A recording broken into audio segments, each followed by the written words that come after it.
कुछ रोज पहले इंडिया के अंदर 2 मुसलमान नौजवानों को मारा गया और जिंदा उनको उनकी गाड़ी समेत जला दिया गया। उनके ऊपर इल्ज़ाम ये लगाया गया कि ये लोग बीफ लेकर जा रहे थे। बीफ जो कि दुनिया के अंदर अरबों की तादाद में billions of people used to eat beef every day. हर रोज दुनिया में बीफ कंज्यूम किया जाता है, खुद इंडिया के अंदर भी। और इंडिया के अंदर जो साउथ इंडिया है वहां पर तो हिंदू बिरादरी से ताल्लुक रखने वाले लोग भी बीफ कंज्यूम कर रहे होते हैं। इंडिया के अंदर एक स्मॉल पॉपुलेशन ऐसी है जो कि वेजिटेरियन है और अक्सरियत जो इंडिया की है वो नॉन वेजिटेरियन लोग हैं। लेकिन उसके बावजूद भी बीफ खाने का इल्ज़ाम लगा के, बीफ कैरी करने का इल्ज़ाम लगा के इन 2 मुसलमानों को शहीद कर दिया गया। और ये कोई पहला वाक़या नहीं था, ऐसे हज़ारों वाक़यात रोनमा हो चुके हैं, ख़ास तौर पर 2014 के बाद।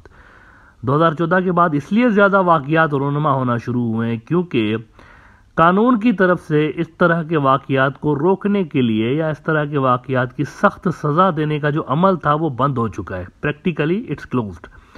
आप कुछ भी कर लें लेकिन आपको इस तरह के वाक़यात की सज़ा या तो मिलेगी नहीं, या तो मिलेगी तो मामूली किस्म की सज़ा मिलेगी। अब ये जो पर्टिकुलर वाक़या हुआ है ना, इस वाक़ये के आफ्टर इफेक्ट्स मैं आपको बताता हूँ। आपको आइडिया हो जाएगा कि हिंदुत्ववादी ठगों ने, आरएसएस और बीजेपी के गुंडों ने इंडियन सोसाइटी के एक सेक्शन के ऊपर कितना नेगेटिव इम्पैक्ट डाला है, वो ज़रा मैं आपको दिखाना चाहता हूँ। 2 वीडियोज़ आपके साथ अभी शेयर करता हूँ जो कि इंडिया से मौसूल हुई हैं।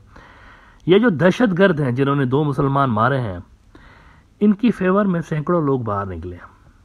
इनकी फेवर में, इनकी हिमायत में, इनके लिए आवाज़ उठाने के लिए कि ये जो दहशतगर्द जिन्होंने ये कार्रवाई की है, इंसानियत का मजाक उड़ाया है और इंसानियत को कत्ल किया है, इनको रिलीज़ किया जाए और बाइज्जत बरी किया जाए। इन्होंने कुछ गलत नहीं किया। इस पे सैकड़ों लोग जो हिंदुत्व के गुंडे हैं वो बाहर निकले हैं और जुडिशल सिस्टम जो कि तकरीबन कॉम्प्रोमाइज है मोदी साहब के आने के बाद, उस पर असर डालने की कोशिश की है कि फौरी तौर पर इनको रिहा करो, कोई गलत काम इन्होंने नहीं किया। पहले आप ज़रा ये वीडियो देखें, उसके बाद मैं आगे बात करता हूँ।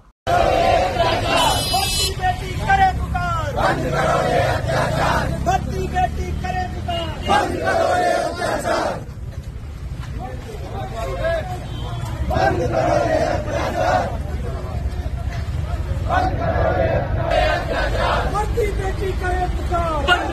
अत्याचार। मरती बेटी करे पुकार, बंद करो ये अत्याचार। तुम संघर्ष करो, हम तुम्हारे साथ हैं। तुम संघर्ष करो, हम तुम्हारे साथ हैं। मरती बेटी करे पुकार, बंद करो ये अत्याचार। मरती बेटी करे पुकार, बंद करो ये अत्याचार। राजस्थान सरकार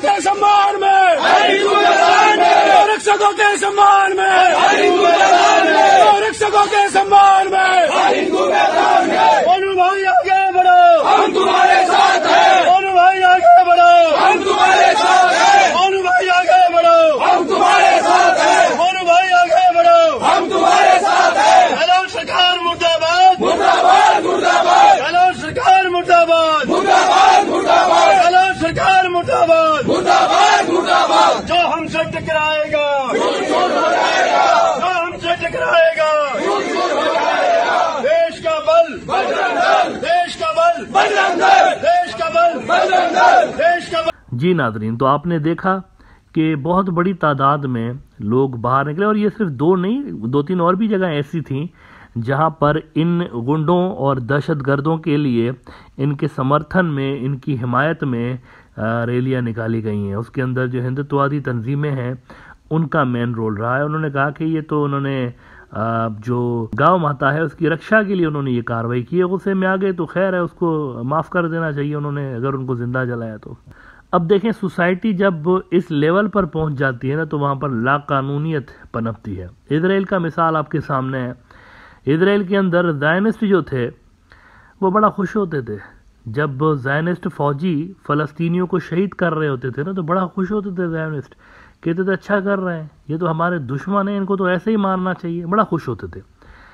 लेकिन अब वहां पर क्या हो रहा है, वही सेम ज़ायनिस्ट हजारों की तादाद में नहीं बल्कि लाखों की तादाद में सड़कों पे मौजूद है। पिछले काफ़ी हफ्तों से लेके बल्कि 2-2.5 महीने हो गए हैं, हर रोज़ हजारों की तादाद में यरूशलेम से लेकर तिल अवीव तक और हेब्रोन से लेकर और लुद तक हजारों की तादाद में लोग सड़कों पे मौजूद हैं, यहूदी बरादरी के लोग। और किसके खिलाफ मौजूद हैं? उन्हीं ज़ायनिस्टों के खिलाफ जिनको कभी वो खुल के सपोर्ट कर रहे होते थे, आज उन्हीं के खिलाफ सड़कों में मौजूद है। इसकी वजह यह है कि वो जो ज़ायनिस्ट थे वो पब्लिक सपोर्ट मिलने के बाद इतने ज़्यादा पावरफुल होते चले गए कि अब उन्होंने अपने मुल्क की जुडिशरी को ही ख़त्म करने का वो काम करने जा रहे हैं। यानी उन्होंने ऐसे लॉज पास कर दिए हैं कि जुडिशरी जो है इजराइल की वो इनको टच नहीं कर सकती।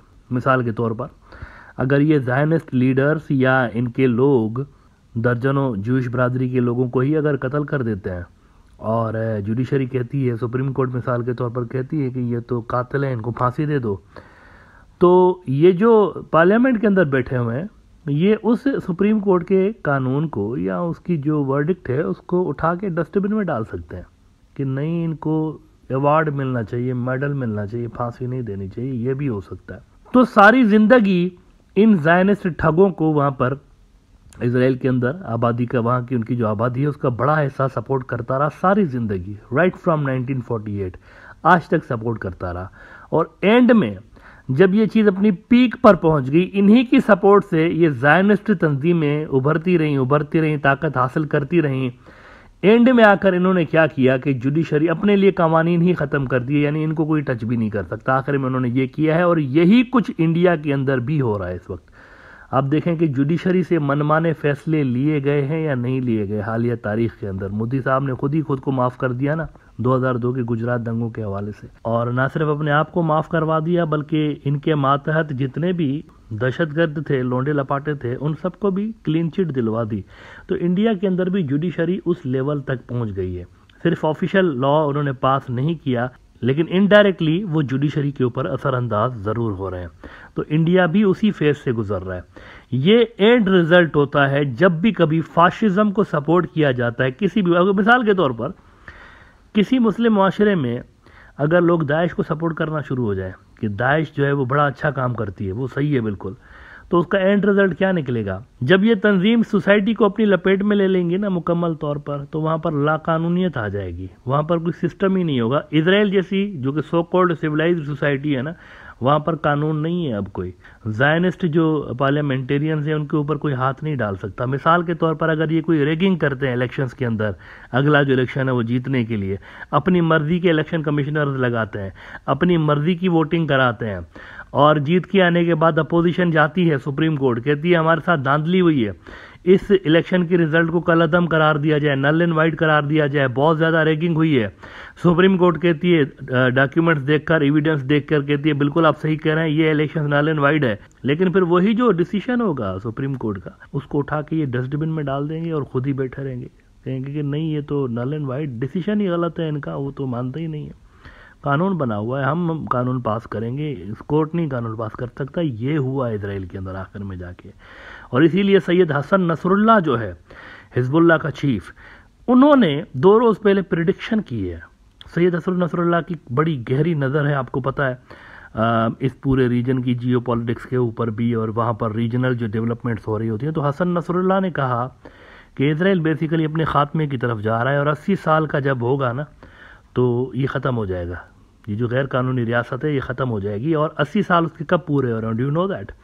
1948 से लगा लें, 1948 से अब तक अगर आप लगाएंगे तो उसके खात्मे का हसन नसरुल्लाह के हिसाब से सिर्फ 5-6 साल बचे हुए हैं सिर्फ, और उसके बाद ये नहीं रहेगी। और उसने कहा कि एक तो ये अंदर से ही लड़ रहा है, इसकी जो सोसाइटी है उनको अपने सिस्टम के ऊपर कोई एतबार नहीं रहा, ना अपनी आर्मी के ऊपर रहा है, ना अपने पार्लियामेंटेरियंस के ऊपर रहा है, जो लॉ मेकर्स हैं उनके ऊपर भी नहीं रहा।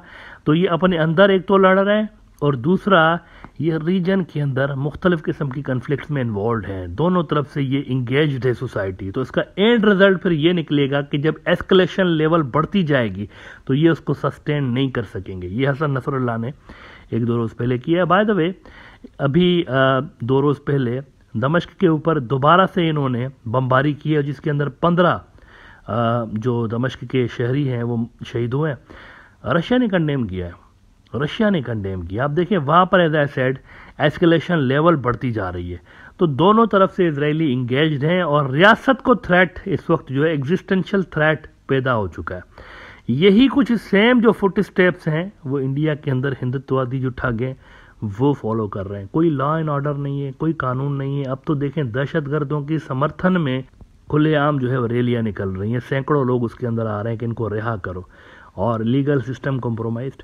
और ऐसे में अगर इन सारी चीज़ों को ब्रेक ना लगाई गई तो फिर इंडिया के अंदर भी वही होगा जो कि इजराइल के अंदर हो रहा है। जब किसी मुल्क में फाशिज्म इस लेवल पर आम हो जाता है ना, और अपने पंजे इतने ज़्यादा गहरे कर लेता है कि वो लीगल सिस्टम को भी अपने कंट्रोल में कर रहा होता है, मीडिया को भी अपने कंट्रोल में कर रहा होता है, और लॉ इन्फोर्समेंट एजेंसीज को भी अपने कंट्रोल में कर रहा होता है, तो फिर तब इनको रिप्लेस करने के लिए बहुत बड़ी स्ट्रगल दरकार होती है। ये आसानी के साथ सिस्टम से जाते नहीं है, पीछा नहीं छोड़ते इतना आसानी के साथ।